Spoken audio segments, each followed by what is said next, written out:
Bien-aimé, que la grâce et la paix de notre Seigneur Jésus-Christ soient ton partage. Amen.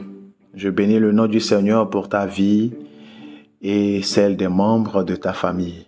Que sa volonté se fasse dans le nom de Jésus. Amen. Alors, nous poursuivons notre cours de fondement et nous voyons cette fois-ci la leçon 9. Et dans cette leçon, nous parlerons toujours de la tour de Babel. Donc, nous voyons la deuxième partie de la tour de Babel.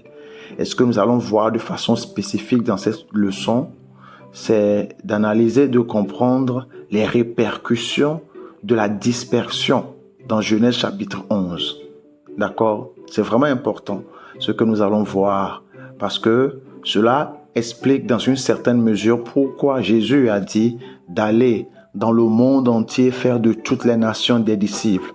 Pourquoi nous sommes résistés quand nous allons dans certaines régions ou dans certains pays proclamer la bonne nouvelle du Seigneur. Ok? Pourquoi également on retrouve des similitudes entre les différentes religions de ce monde. Pourquoi il y a ce fil conducteur là qu'on va bientôt voir. Ok? Donc c'est tout cela que nous allons voir dans cette leçon.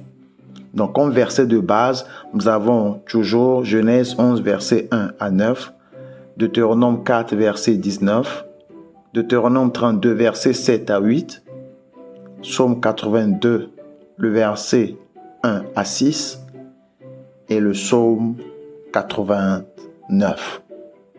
Donc dans la leçon précédente, on a vu que ces hommes-là qui devaient marcher selon le dessein et le plan de Dieu sont plutôt allés se réunir pour essayer de construire une ville et une tour dont le sommet devait toucher le ciel. Et pourquoi est-ce qu'ils voulaient faire ça? Comme on l'a vu, au verset 4, ils ont dit « Allons, bâtissons-nous une ville et une tour dont le sommet touche au ciel et faisons-nous un nom. » Ils étaient centrés sur eux-mêmes, afin que nous ne soyons pas dispersés sur la face de toute la terre, ce qui était contraire à la volonté de Dieu vis-à-vis de la race humaine. Ok, on l'a vu dans la leçon précédente. Donc explicitement dans les textes, nous voyons que ces individus sont allés à l'encontre du plan de Dieu. Ils sont allés à l'encontre de Genèse 1, le verset 28. Ils sont allés à l'encontre de la promesse de Dieu ou du plan de Dieu réitéré à leurs aïeux et en particulier à Noé. Noé, quand nous lisons Genèse le chapitre 9 verset 1, on voit la promesse de Dieu à Noé et ses fils. Dieu bénit Noé et ses fils et leur dit « Soyez féconds, multipliez et remplissez la terre. Vous devez vous éparpiller, aller ça et là. Vous devez procréer, multiplier et faire de vos progénitures mes images. » N'est-ce pas? Donc on l'a vu dans la leçon précédente. Ils sont allés à l'encontre du dessein de Dieu. C'est ce qui apparaît de façon explicite dans le texte. Et de manière implicite également, on a expliqué que cette tour de Babel est en fait ce qu'on appelle en Mésopotamie un ziggurat. Ok, c'est un ziggurat. Et de par leur fonction, les ziggourats étaient un centre d'adoration pour les divinités. C'était un peu comme une passerelle, ok, pour les divinités, afin que ces dernières puissent interagir avec les hommes. Donc, quand ils construisaient les tours dont le sommet touche le ciel, donc ces ziggourats-là, tout en haut, il y avait une petite pièce qu'on faisait en l'honneur de la divinité avec un petit lit et un endroit où on mettait un sacrifice. Est-ce que vous suivez? Et c'était surtout le grand prêtre qui allait faire ça. Et juste en bas de la tour, il y avait un temple. Et dans le temple, vous retrouvez la statue de la divinité à l'honneur de laquelle on a érigé le ziggurat. Ok? Ce sont des choses qui sont dans le domaine public que vous pouvez vérifier. Ok? Allez juste sur Google et tapez ziggurat. Mais comme je l'ai fait dans la leçon précédente, vous pouvez voir, de par l'image que je vous ai montrée, ce à quoi ressemble un ziggurat. Ok? Maintenant, dans cette leçon, nous parlerons, comme je l'ai dit précédemment, de la conséquence ou des répercussions de cette dispersion. Quand nous allons au verset 8, on nous dit « L'Éternel les dispersa loin sur la face de toute la terre ». En fait, ce qui s'est passé, c'est que, étant donné que ces individus-là voulaient encore se livrer à l'idolâtrie, étant donné qu'ils ont rejeté le plan de Dieu, ils ont rejeté la promesse et le mandat de Dieu par rapport à eux et à leur progéniture, et qu'ils voulaient se livrer encore ici au culte des anges ou au culte des êtres spirituels, Dieu les a dispersés. Et ce que Dieu a fait, c'est quoi? C'est de leur assigner des êtres spirituels à eux tous. Toutes ces nations dont on nous parle depuis Genèse chapitre 10, toutes ces familles dont on nous parle dès le livre de Genèse, le chapitre 10, quand ils ont été dispersés, Dieu leur a assigné des êtres spirituels qui avaient pour mission de pointer ces gens-là vers Dieu. Parce que l'homme livré à lui-même ne peut que s'auto-détruire. Ok? L'homme livré à lui-même. Dans le psaume 82, on va lire quelque chose dans le psaume 82. Psaume 82, du verset 1 à 6, surtout le verset 5 nous dit « Ils n'ont ni savoir ni intelligence, ils marchent dans les ténèbres. Tous les fondements de la terre sont ébranlés. » On est en train de parler des êtres humains sur lesquels ont été établis des êtres spirituels. On va revenir à ce texte bientôt. Mais ces hommes-là sont sans savoir ni intelligence. Quand on lit le livre de Romains chapitre 3 également, on nous fait voir que nul n'est intelligent. Paul dit « Nul n'est intelligent. Nul ne fait le bien, pas même un seul. » C'est-à-dire que l'homme, dans tous ses efforts de faire le bien, ne faisait que créer le chaos et le désordre de façon ultime autour de lui. Donc parce qu'ils rejetaient le Seigneur et son plan, parce qu'ils ne voulaient pas que Dieu règne sur eux, Dieu a établi sur eux des êtres spirituels. Où est-ce que nous voyons ce que je viens de dire dans les Écritures? Allons dans Deutéronome, le chapitre 4. Deutéronome chapitre 4, on va lire à partir du verset 19. Là, on nous dit « Veille sur ton âme », donc on parlait aux enfants d'Israël. « Veille sur ton âme, de peur que, levant tes yeux vers le ciel et voyant le soleil, la lune et les étoiles, toute l'armée des cieux, tu ne sois entraîné à te prosterner en leur présence et à leur rendre un culte. Ce sont des choses que l'Éternel, ton Dieu, a donné en partage à tous les peuples sous le ciel tout entier. » C'est ce que nous lisons dans Deutéronome, le chapitre 4, le verset 19. Deutéronome 4, verset 19. Et comme on l'a déjà démontré dans la deuxième leçon, ici, on est en train de nous parler de quoi? Dans ce passage, de quoi est-ce qu'on est en train de nous parler? Quand on fait référence au soleil, à la lune et les étoiles, toute l'armée des cieux, à quoi est-ce que ça fait référence? Dans la seconde leçon, on a prouvé qu'il s'agissait en fait des êtres spirituels. Ok? Donc, c'est un langage que ces gens utilisaient à cette époque pour désigner les êtres spirituels que nous appelons communément aujourd'hui les anges. Est-ce qu'on se suit? Ok. Donc, dans ce passage, on nous dit que les enfants d'Israël ne doivent pas vouer un culte à l'armée des cieux. Et on nous dit, ce sont des choses que l'Éternel, ton Dieu, a données en partage à tous les peuples sur le ciel tout entier. Mais vous, l'Éternel vous a pris et vous a fait sortir de la fournaise de l'Égypte afin que vous fussiez un peuple qui lui appartient en propre, comme vous l'êtes aujourd'hui. Donc, on nous dit que l'armée des cieux, les êtres spirituels ont été donnés en partage à tous les peuples sous le ciel tout entier. Il y avait des êtres spirituels que Dieu a assignés à ces nations, à tous les peuples. Et le rôle de ces êtres spirituels, c'est d'amener ces gens-là à Dieu, de les ramener vers le Seigneur, de leur révéler, de leur communiquer dans une certaine mesure la pensée de Dieu, de les guider, de les orienter. Alléluia, les orienter vers le Seigneur. Tout comme lors de la naissance de notre Seigneur Jésus, il y a des anges qui ont apparu et ont parlé aux bergers, n'est-ce pas? Les anges leur ont dit, écoutez, le Messie est né. Allez à tel endroit, vous allez le retrouver. Donc c'est de cette même manière que depuis l'Ancien Testament, ces êtres spirituels devaient pointer les hommes vers Dieu. Ok, ça c'est Deutéronome 4, le verset 19. On voit la même chose dans Deutéronome 32, le verset 8. Deutéronome 32, le verset 8. Là-bas, c'est beaucoup plus explicite. On lit à partir du verset 7. Rappelle à ton souvenir les anciens jours. Passe en revue les années, génération par génération. Interroge ton père et il te l'apprendra. Tes vieillards et ils te le diront.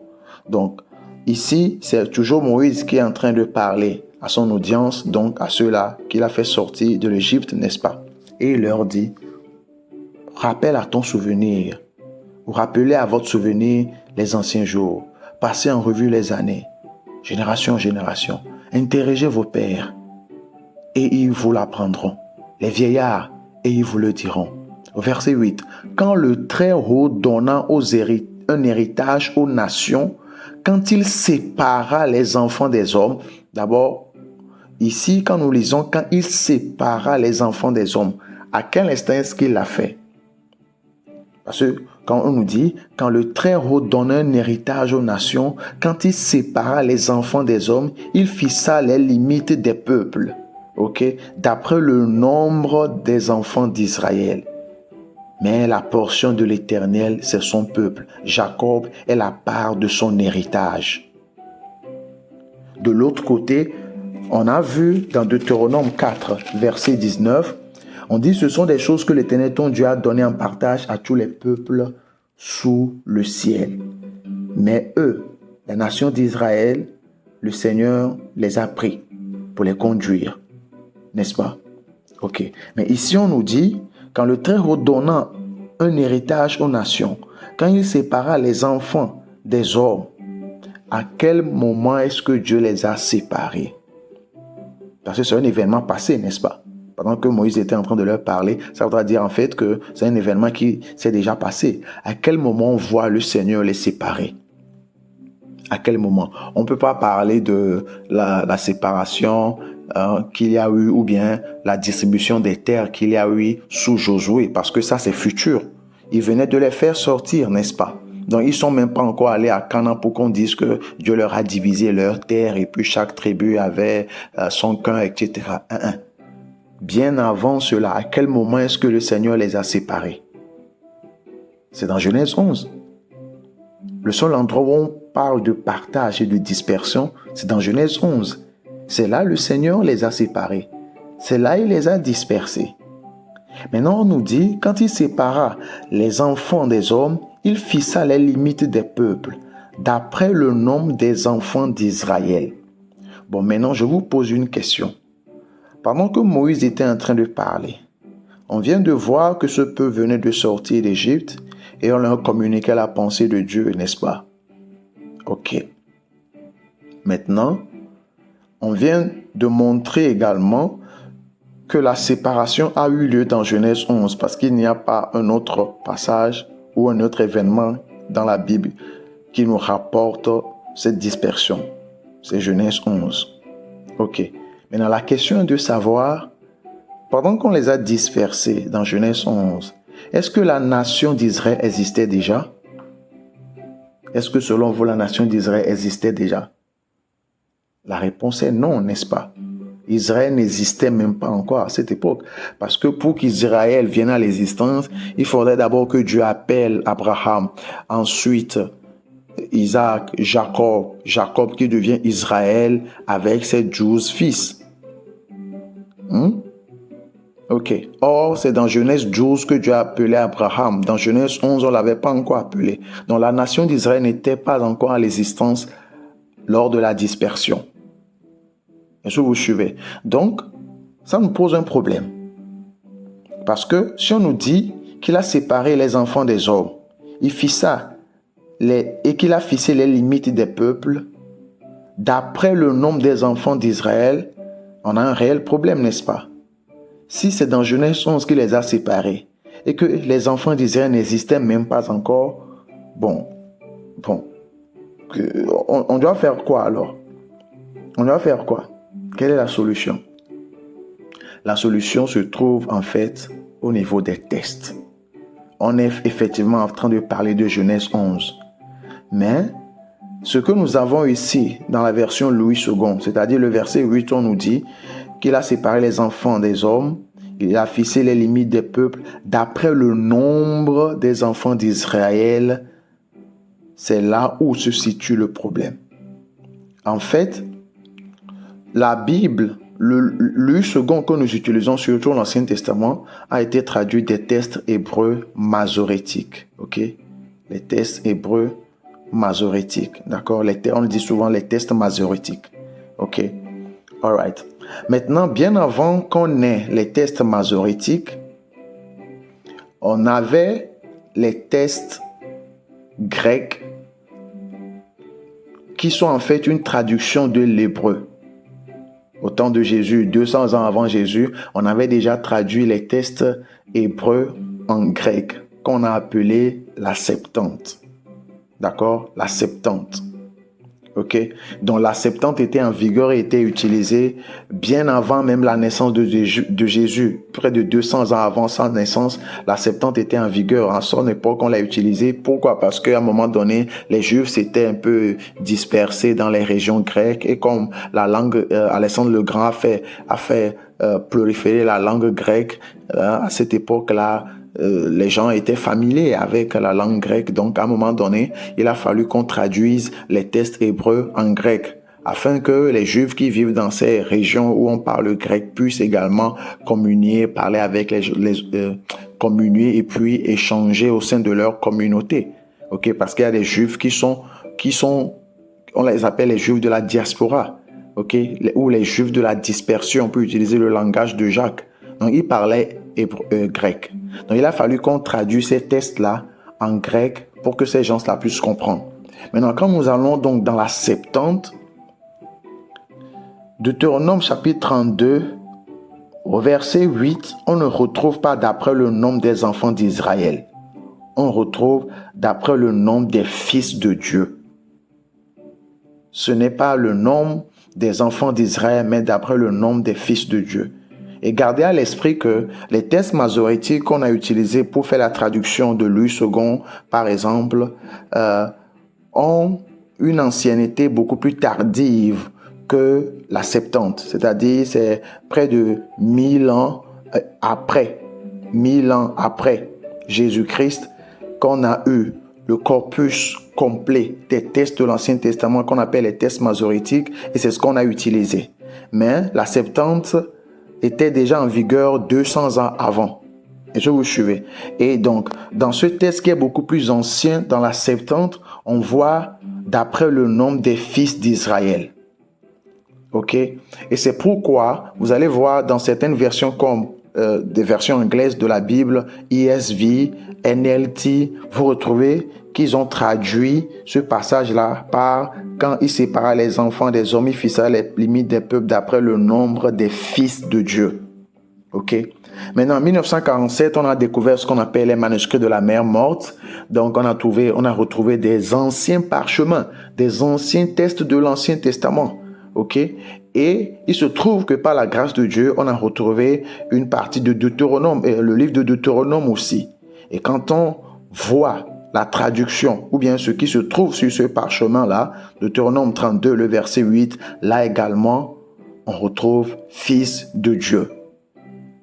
Et cette découverte ou bien ce parchemin de Deutéronome chapitre 32 est beaucoup plus ancien que les textes masorétiques. Donc nous avons un texte ancien qui a utilisé Fils de Dieu. On a la Septante également, on retrouve Fils de Dieu. Et on a beaucoup plus tard un autre texte, les textes masorétiques comme je les ai déjà appelés, où on voit Fils d'Israël. Donc on comprend en fait que étant donné que la nation d'Israël n'était même pas encore en existence à cette époque-là, l'explication la plus plausible et possible, c'est que la subdivision ou la dispersion a été faite d'après le nombre des fils de Dieu. Et on a déjà expliqué ce qu'on n'entend par fils de Dieu. Dans ce contexte, on n'est pas en train de parler d'Israël. Dans ce contexte, on n'est pas en train de parler des hommes, mais des êtres spirituels. Ce qui concorde parfaitement avec Deutéronome chapitre 4, le verset 19. Est-ce qu'on est ensemble? Est-ce qu'on est ensemble? Donc, quand Dieu les a dispersés, à chaque nation, Dieu a assigné des êtres spirituels. Et leur rôle, c'était d'influencer ces gens-là, de les conduire, de les pointer vers Dieu. Ok, c'était ça leur rôle. Mais ce rôle-là, ils ne l'ont pas bien joué. C'est pourquoi, à un moment donné, on retrouve dans le psaume 82 Dieu qui juge sa famille spirituelle, c'est-à-dire les êtres spirituels qu'il a établis sur ces nations. Psaume 82, le verset 1 nous dit « Dieu se tient dans l'assemblée de Dieu ». Bon, déjà quand on lit ça, on se dit « Dieu se tient dans l'assemblée de Dieu ». De quoi est-ce qu'on est en train de nous parler? Dans l'hébreu, le Dieu là, c'est Elohim. Elohim se tient dans l'assemblée d'Elohim. Comment est-ce que c'est possible? D'abord, quand on nous dit « Dieu se tient dans l'assemblée », déjà, on sait que l'assemblée, ça fait référence à un groupe de personnes, un groupe d'individus. Il y a plusieurs personnes, en fait, n'est-ce pas? Donc, dans l'assemblée des Elohim. Donc, de quoi on est en train de parler? Des êtres spirituels. Il faut savoir que le mot Elohim dans la Bible n'est pas uniquement utilisé que pour Dieu. Elohim signifie simplement un être spirituel. C'est tout ce que Elohim signifie. Donc, on l'a utilisé pour Dieu lui-même, Yahweh, le Dieu unique et véritable créateur, dans les Écritures. On l'a également utilisé pour parler des démons. Les démons de Deutéronome 32, le verset 17. Là où on a mis idole, dans le grec, dans l'hébreu plutôt, c'est shedim, donc des démons. Ok? On retrouve la même chose dans le psaume 106, le verset 37. Ok, le démon, l'esprit, le mot shedim ou shed, on retrouve ce même mot dans le psaume 106, verset 37. Et quand vous lisez dans le contexte, on est en train de parler clairement des êtres spirituels. On a également utilisé le mot Elohim pour parler, ou pour désigner plutôt les dieux et les déesses des autres nations qui étaient dans l'idolâtrie et le polythéisme. Donc, vous pouvez voir ça dans 1 Roi chapitre 11, verset 33. Dans 1 Roi chapitre 11, verset 33, le mot Elohim est utilisé pour désigner Astarté, Baal et consorts. Je nous lis ça rapidement. 1 Roi 11, le verset 33. Là, on nous dit « Et cela parce qu'ils m'ont abandonné, se sont prosternés devant Astarté. Elohim des Sidoniens, divinité des Sidoniens. » Ce qu'on a traduit par divinité, c'est Elohim. Devant Kémosh, Dieu de Moab. Dieu également là-bas, c'est Elohim. Ok? On l'a utilisé pour les divinités des autres nations.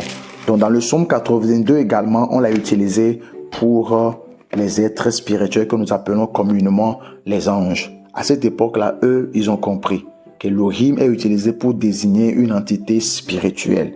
Ok? C'est important. Donc, quand on revient ici, on dit Dieu se tient dans l'assemblée des êtres spirituels que nous appelons communément les anges. Il juge au milieu des dieux, donc il juge au milieu des Elohim. Donc il y a Dieu, le véritable, unique, parce que le verbe qui suit Dieu se tient. On n'a pas dit les dieux se tiennent.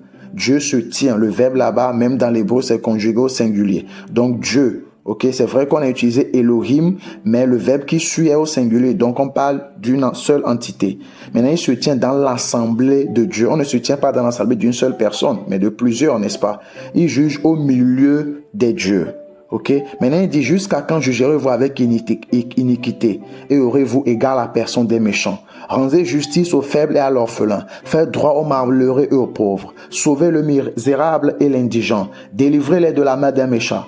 Car ils n'ont ni savoir ni intelligence. Ils marchent dans les ténèbres. Tous les fondements de la terre sont ébranlés. J'avais dit, vous êtes des dieux. Vous êtes tous des fils du Très-Haut. Béné Elion. Ok, fils du Très-Haut. Dans l'hébreu. On a déjà vu que les êtres spirituels ont été appelés fils de Dieu dans les Écritures. Maintenant, il dit cependant, vous mourrez comme des hommes. Vous êtes des êtres spirituels, mais vous mourrez comme des hommes. Vous tomberez comme un prince quelconque. Et pour finir, on nous dit, lève-toi, ô Dieu, juge la terre, car toutes les nations t'appartiennent. Ok. Donc, ces êtres spirituels qui devaient pointer les hommes vers Dieu ont fini par, à un moment donné, détourner l'attention des hommes vers eux. Déjà, les hommes eux-mêmes sont idolâtres, ils ne font que des bêtises. Mais à un moment donné, ces êtres spirituels ont été séduits également.